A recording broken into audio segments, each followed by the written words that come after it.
믿습니다. 여러분, 오늘 본문에 보면 조금 황당한 일이 벌어지는데요. 이제 요셉이 아버지 야곱의 장례를 마치고 집으로 돌아왔습니다. 그런데 형들이 갑자기 이 야곱의 집에 찾아와서는 자신들을 좀 살려달라고 갑자기 애원합니다. 우리를 살려달라. 여러분, 지금 이 요셉은 그동안 정말 너무 뵙기 원했던, 정말 사랑했던 아버지 야곱과 정말 꿈같은 시간을 이 애굽이란 이국 땅에서 보냈어요. 얼마나 아버지가 그리웠을까요? 17세의 나이에 잡혀가서 그 오랜 동안 아버지를 뵙지 못하고 이국 땅에서 살아가는 그 외로움이 얼마나 컸을까요? 근데 그 형제들과 그 아버지 야곱과 꿈과 같은 시간을 보냈고, 이제 그 아버지 야곱이 생을 다하여 죽게 되었어요. 장례를 마치고 돌아왔는데 형제들이 찾아와서는 자신들을 살려달라고 애원하는 거예요. 얼마나 마음이 아팠을까요? 여러분, 장례를 저도 집례하다 보면 성도님들 이야기를 들어보면 마침 장례를 할 때는 실감이 잘 나지 않는데요. 실감이 잘 나지 않는데 집에 돌아와서 한 주, 두 주 지나면 어떤 슬픔보다 그 마음의 공허함이 정말 크다라는 말씀을 많이 듣습니다. 내 사랑하는 가족을 떠내보내야 했던 가슴의 빈자리가 너무 큰 것이죠. 지금 요셉이 그런 상황이에요. 너무나 마음이 아파요. 아버지를 떠나보낸 가슴의 빈자리가 너무 커요. 그래도 위안 삼는 것은 내 형제들, 내 피부치가 옆에 있어요. 그럼 함께 살아갈 수 있는 것이 그 큰 위안이 되었는데, 형제들이 찾아와서는 우리들을 좀 살려달라고 애원해요. 자신들이 과거에 지었던 죄가 있었기 때문이에요. 요셉을 팔아 넘겼던 죄가 있었기 때문이에요. 그래서 그들의 마음에 아버지가 죽으면 요셉이 우리에게 보복할 것이다, 큰 두려움에 잡혀 살아가고 있었다는 것이죠. 요셉은 얼마나 그 얘기를 들을 때 마음이 아팠을까요? 내 사랑하는 형제들, 이들과 함께하는 것이 나의 기쁨인데, 나의 위안인데 이들이 나를 두려워하는구나, 내가 이들을 죽일 것이라고 생각하고 있구나. 그 마음의 섭섭함과 아쉬움이 그의 마음에 크게 자리 잡았을 것이고, 그 지난 세월의 애달픔, 안타까움, 그 세월 동안 가족과 함께 할 수 없었고 형들의 미움을 팔아 넘겨줄 수밖에 없었던 그 세월의 안타까움에 그는 그 말을 듣는 순간 울었어요. 정말 그 마음에 애달파서, 그 형제들의 모습이 너무 안타까워서 그는 마음의 슬픔을 가지고 울었다고 말씀하고 있어요. 그리고 여러분, 이 형제들이 이 요셉에게 말하기를, 아버지 야곱이 죽기 전에 유언을 남겼는데 내 형들의 죄를 용서해라, 내 형들의 허물을 용서해라라고 그렇게 유언을 남겼다는 거예요. 그런데 여러분, 야곱이 그렇게 몰상식한 사람이었을까요? 비인격적인 사람이었을까요? 용서하라고 한다고 용서가 되나요? 용서를 강요한다고 용서가 되나요? 그렇지 않아요. 야곱은 그런 사람 아니었어요. 이 형제들은 거짓말하는 거예요. 여러분, 왜 거짓말을 합니까?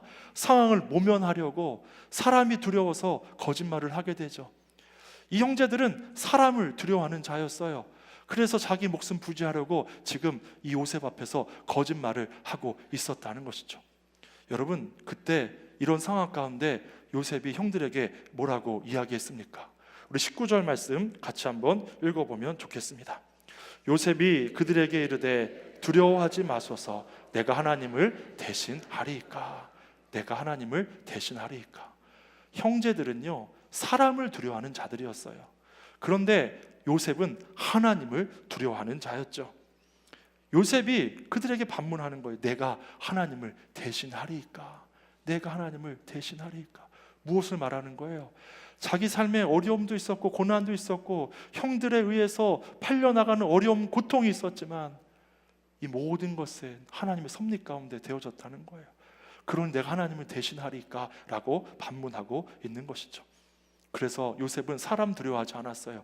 하나님만 두려워했고, 그의 인생의 교훈은 하나님을 경외하는 것이었죠. 그래서 그는 하나님 앞에서 늘 신실한 삶을 살았어요. 하나님을 경외하고 하나님을 바라보는 요셉의 삶의 모습은 신실함이었죠. 그래서 보디발의 아내가 유혹해도 그 유혹도 뿌리쳤어요. 누명을 쓰고 감옥에 갇혔지만 그는 신앙 양심을 지켰죠. 그리고 감옥에서도 신실했어요. 그래서 감옥을 관리하는 간수장이 요셉의 그 신실함과 총명함을 보고 감옥의 총무로 삼을 정도였죠. 그 삶의 신실함을 보았던 거예요. 사랑하는 성도 여러분, 이 자리에 있는 저와 여러분이 사람이 아니라 하나님을 두려워할 줄 아는 자들 될 수 있기를 간절히 바랍니다. 그래서 하나님 앞에서 신실한 삶을 사는 저와 여러분의 삶이 되기를 간절히 축복합니다. 여러분, 요셉의 또 두 번째 깨달음은 뭐냐면요, 요셉은 하나님의 큰 그림을 보게 되었어요. 그 삶의 여정 가운데 영적인 시야가 넓어지게 된 것이죠. 그리고 합력하여 선을 이루시는 하나님이심을 그가 경험하게 된 거예요. 그래서 그는 형들 앞에서 이렇게 고백합니다. 20절 말씀 같이 한번 읽어보겠습니다.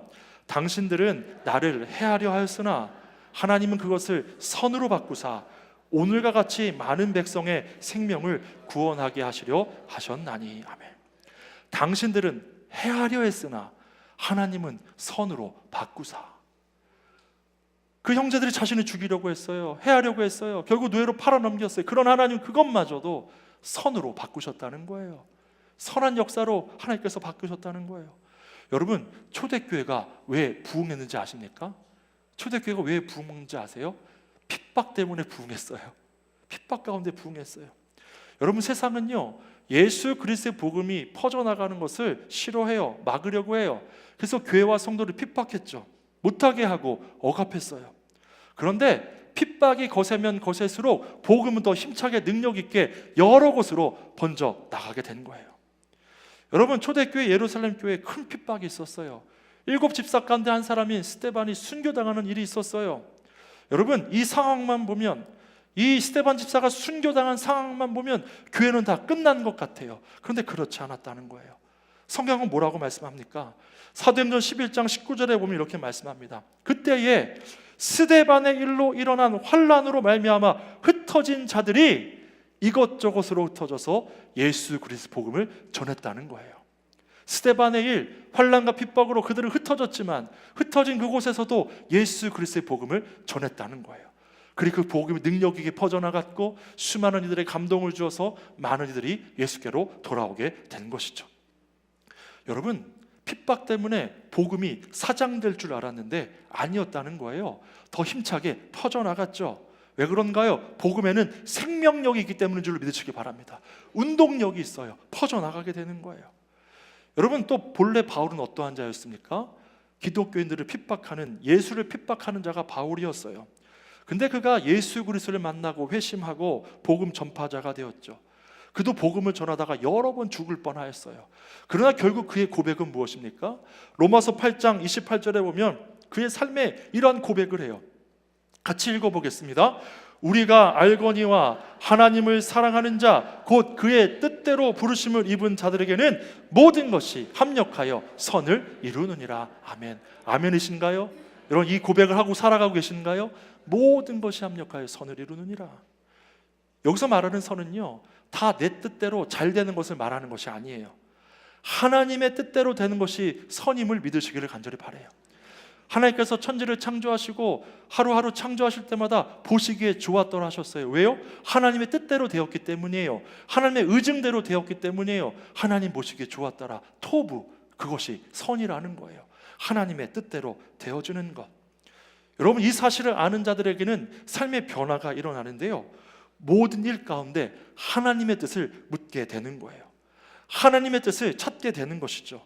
그리고 하나님의 뜻대로 되려면 어떻게 해야 하는가, 이것을 날마다 물으며 살아가게 되는 거예요. 그래서 우리는 하나님의 뜻을 묻고 따르는 자가 되어야 될 줄로 믿습니다.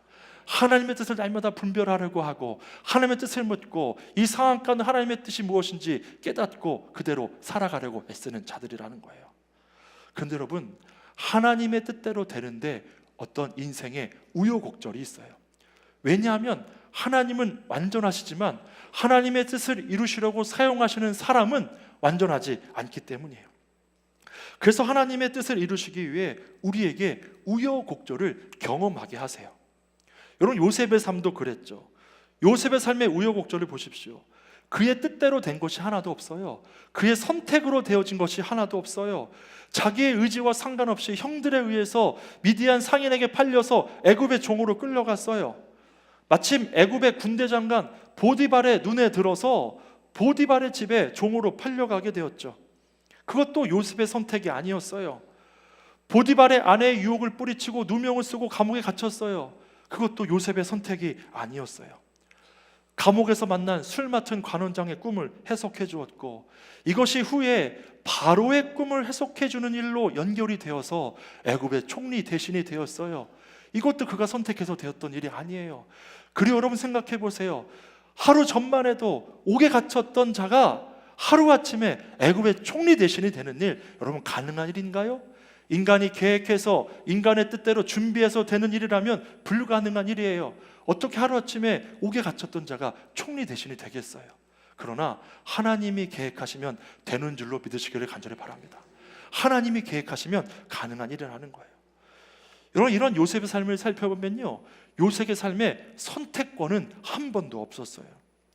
어떻게 보면 다 끌려다닌 삶이었어요. 그런데 여러분, 중요한 것은 무엇이냐면요, 자기가 선택하지 않았고 끌려다니는 삶 같았지만 여기에 하나님의 인도하심이 있었다는 거예요. 분명한 하나님의 인도하심이 있었다는 거예요. 여러분, 그리고 결국 이 일로 하나님이 오래전에 그들의 조상 아브라함에게 전하셨던, 약속하셨던 그 계획이 이루어지게 되었죠.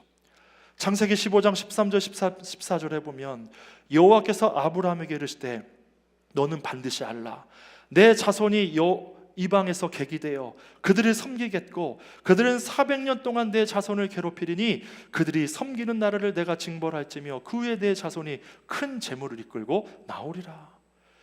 여러분, 요셉의 삶의 우여곡절은요, 요셉 한 개인의 삶의 우여곡절이 아니었다는 거예요. 온 인류를 위한, 인류의 구원을 위한 우여곡절이었다는 거예요. 하나님은 아브라함을 통해 내 민족을 통해 내가 복이 되게 하리라, 그들을 통해 내가 구원 역사를 이루리라라고 약속하셨어요. 그리고 애굽 땅에서 이방 나라에서 큰 민족이 되어 나올 것이다 라고 약속하셨죠. 지금 그 약속이 요셉을 통해 이루어지게 된 거예요. 이방 나라 애굽으로 보내셔서 그 민족을 이주시키시고 그 땅에서 힘듦도 있고 괴로움도 있고 고통도 있었지만 400년의 노예 생활도 있었지만 큰 민족을 이루어 큰 재물을 가지고 애굽을 나와 가나안 땅을 이루어 복의 통로되는 사명자로 그 백성을 살게 하셨다는 거예요. 하나님 계획 가운데 요셉의 삶이 있었다는 것이죠. 그래서 애굽으로 그를 인도해 나가셨다는 거예요. 여러분, 하나님은 하나님대로 이루시는데 우리 삶에 우여곡절이 있어요. 그러나 그 삶을 통해 하나님의 계획을 분명 이루시는 것이죠. 여러분, 이스라엘 백성들의 삶도 보면 얼마나 삶에 많은 우여곡절이 있었나요? 이스라엘 백성은 출애굽하여 홍해도 경험했어요. 불기둥과 구름기둥도 경험했고 만나도 경험했죠. 그런데 하나님 불신함으로 얼마나 많은 그들의 삶에 우여곡절을 겪었습니까? 불평하고 원망하고 불신함으로 징벌을 받고 광야에서도 금송아지를 섬김으로 하나님의 진노를 사서 그 백성이 완전 진멸될 뻔했어요. 가데스 바네아 정탐에서는 하나님을 불신한 일로 인하여 광야를 빙글빙글 도는 광야 방황기를 그들이 지나야만 했죠. 여러분, 그런다고 하나님의 계획이 이루어지지 않았습니까? 시간은 조금 늦춰졌지만 38년 뒤에 그 백성이 하나님 약속하신 적과 꿀이 흐르는 가나안 땅으로 들어가게 되었음을 믿으시기를 간절히 소망합니다. 하나님 약속은 이렇게 이루어지는 거예요. 여러분, 마태복음 1장을 보세요. 마태복음 1장에 보면 예수 그리스도의 족보가 이렇게 나와요. 그런데 그 족보 가운데 인류의 우여곡절을 우리가 볼 수 있는데요. 그런데 그 인간의 우여곡절 속에서도 하나님은 우리에게 약속하신 구원자 메시아 예수 그리스도를 나게 하셨어요. 여러분, 예수 그리스도 족보를 보면요, 인류의 성공만 등장하지 않아요. 인류의 실패도 등장해요. 그러나 실패 속에서도 하나님은 당신의 약속과 계획을 이루셨어요. 여러분, 이 족보에 보면요, 야곱의 아들 유다는 범죄한 자예요. 실패한 자예요. 아버지의 첩 비라와 간통했던 자예요. 역사가가 족보를 편집했다면 당장에 이름을 빼내어 버릴 그런 이름인 거예요. 룻은 어떠한 여인입니까? 이방 여인이에요. 모함 여인이에요. 유대적 사고를 가진 자라면 이 이방 여인이 예수 그리스도의 혈통에 들어올 수가 없는 거예요. 이 족보가 말해주는 것은 무엇입니까? 인간의 실패가 하나님의 계획을 막지 못한다는 거예요. 인간의 실패가 하나님의 계획을 막지 못한다는 거예요. 하나님은 인간의 실패를 통해서도 하나님의 계획을 반드시 이루심을 믿으시기를 간절히 바랍니다. 하나님의 뜻을 반드시 이루시는 것이죠. 하나님은 아브라함의 자손을 통해 하나님의 계획을 이루고자 하셨어요. 그 과정 가운데 인간의 실패가 있었지만 하나님은 그 실패마저도 사용하셔서 결국 우리의 구원을 위해 약속하신 메시아 예수 그리스도를 우리에게 보내주셨고 우리 죄를 사하시고 우리를 구원해 주셨음을 믿으시기를 간절히 바랍니다. 여러분, 여러분에게도 삶의 우여곡절이 다 있으실 거예요. 또 나에게 왜 선택권이 없는, 어떻게 보면 억지로 끌려가는 것 같은 이런 삶의 여정 가운데 지쳐있지는 않으신지요? 그러나 분명히 기억하시기를 간절히 바랍니다. 하나님은 하나님의 기뻐하신 뜻대로 택하신 자들의 삶을 통하여 하나님께서 원하시는 하나님의 뜻을 반드시 이루심을 믿으시기를 간절히 소망합니다. 하나님 기뻐하시는 자, 하나님 뜻대로 부르신 자들의 삶을 통해 하나님의 선하신 계획과 뜻을 분명히 이루시는 거예요. 그리고 중요한 것, 그 과정 가운데 하나님의 인도하심이 있는 거예요. 그 모든 걸음 가운데 하나님의 인도하심이 있어요. 때론 내가 원하지 않는 길을 갈지라도, 그 길 가운데 외로움이 있고 고통이 있고 힘듦이 있을지라도, 그 길이 주와 함께 걷는 길이라면, 주님의 역사를 나타내는 길이라면, 그 가운데 함께 하시는 하나님을 결국 우리가 하나님의 인도를 경험하며 하나님 함께 하셨다 고백하게 되는 것이죠. 우리 방금 불렀던 찬양처럼 나의 갈 길 다가도록 예수 인도하시니 내 주 안에 있는 긍휼 어찌 의심하리요. 믿음으로 사는 자는 하늘 위로 받겠네. 무슨 일을 만나든지 만사 형통하리라.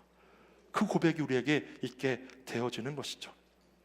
사랑하는 성도 여러분, 때로 우리가 선택하지 않은 길을 갈 때도 있고 내가 원치 않는 길을 걸어갈 때도 있어요. 저의 삶도, 우리의 삶도 돌아보면 그런 삶을 더 많이 살아왔죠. 그러나 중요한 것은 하나님 여러분을 선택하셨기 때문에 여러분의 그런 삶을 통해서도, 그 실패를 통해서도 하나님의 뜻과 역사를 이루고 가셨음을 믿으시기를 간절히 바랍니다. 예수 인도하셨네, 예수 인도하셨네. 그 모든 걸음을 하나님께서 인도하여 주시는 거예요. 그리고 하나님의 큰 그림, 나를 향하신 하나님의 계획을 발견할 때 우리는 담대한 믿음을 가지고 살아갈 수 있게 되는 것이죠. 말씀을 정리합니다. 하나님은 하나님의 계획과 약속을 반드시 이루시는 분이세요. 이 과정 가운데 하나님께 쓰임받는 사람들이 고난을 당할 수도 있고 핍박을 경험할 수도 있어요. 그러나 그 가운데 하나님의 섭리를 발견함으로 이 모든 과정을 이기게 하시죠. 그리고 하나님을 바라고 구하게 하시고 결국 하나님의 이루심을 그들이 보게 될 줄로 믿습니다. 그리고 더 나아가 이들은 하나님 앞에서 신실한 삶을 살아요. 왜요? 사람을 두려워하기보다 하나님을 두려워하기 때문이죠. 그리고 자기 삶만 지키는 게 아니에요. 이웃의 삶, 타인의 삶도 돌아봐요. 요셉을 두려워하는 이 형제들에게 요셉이 뭐라고 말했나요? 형들을 위로하면서 나를 두려워하지 마소서, 내가 형들의 자녀까지, 조카들까지 내가 다 돌아봐 주겠습니다, 돌보겠습니다 라고 오히려 안심시켜 주었어요. 이것이 하나님의 사람들의 삶의 방식인 줄로 믿습니다. 그렇게 살아가는 거예요. 여러분, 요셉의 삶을 보면 요셉의 삶의 선택권이 하나도 없었어요. 정말 끌려다닌 삶 같아요. 자기 의지대로 된 것이 하나도 없었어요. 그러나 그 삶을 통해 하나님의 계획을 이루셨어요. 인류의 구원 역사의 문을 하나님께서 열어가셨고 결국 그 역사를 통해 예수 그리스도를 우리에게로 보내셔서 우리를 구원해 주신 줄로 믿습니다. 여러분의 삶도 어떠하십니까? 내가 원하는 대로, 내가 뜻한 대로 갈 수 없는, 가지 못한 그런 삶이라 할지라도 하나님의 선한 계획 가운데 택하신 저와 여러분의 삶을 분명 인도하고 계시는 줄로 믿습니다. 그리고 하나님의 뜻, 그 선을 반드시 저와 여러분을 통해 이루어 주실 줄로 믿습니다. 또한 우리 교회를 향한 하나님의 선하신 계획과 뜻이 분명 있으신 줄로 믿습니다. 하나님께서 그 역사도 반드시 하나님 뜻 가운데 하나님께서 이루실 줄로 믿습니다. 불가능이 없으신 능력의 하나님께서 그 역사를 이루시고 당신의 뜻을 분명히 나타내실 것입니다.